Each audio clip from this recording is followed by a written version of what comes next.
आनंद राय भोजपुरी कवि आज श्री अभय वाजपेयी जी के पास बैठा हुआ हूँ शुभम नर्सरी में। और एक प्रश्न जो हमसे भी लोग पूछते हैं कि ध्यान आदमी करता है, योग करता है तो उसका ध्यान भटक जाता है।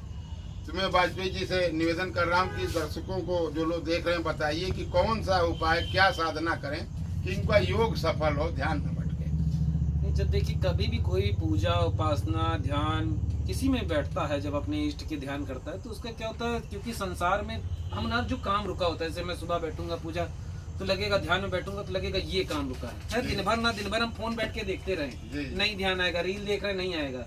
लेकिन जब आप पूजा करने बैठेंगे ये काम है, ये काम है, सारी चीजें आएंगी। तो कुछ हमारे शास्त्रों में नीतियां बनाएंगे, एक है चरैवेती, एक है नीति और नीति। लोग उसको समझ नहीं पाते क्या है। तो चरैवेती की जब आप, जैसे कि चरैवेती नाम से निकल रहा है, जैसे कोई गाय चर रही तो चरने दीजिए जब तक उसका पेट भर नहीं जाएगा।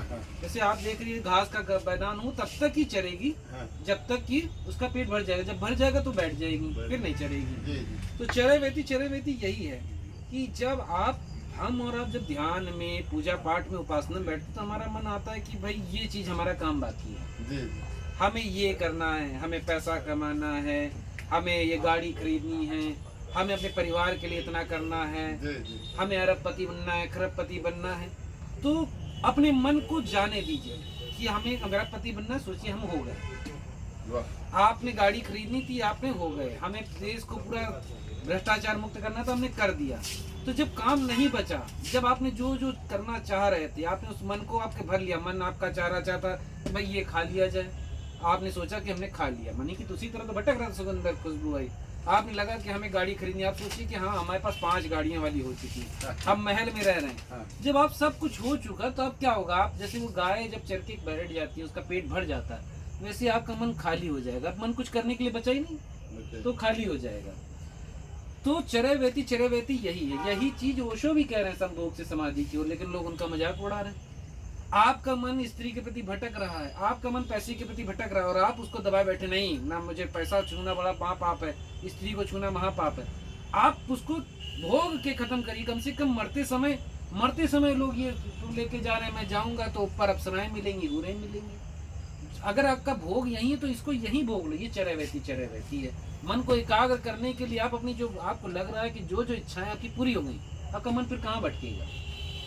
दूसरी नीति है नीति में क्या होता है कि आपका मन भटक रहा है। आप सोचिए, जैसे मैं अपने आप को सोचता हूँ कि हम धरती के ऊपर बैठे हैं, जो भी चीज थी हमारी धरती से जुड़ी है। मैं जन्म से, मेरे माँ बाप, परिवार, मेरा घर, ये सब इसी धरती में बना।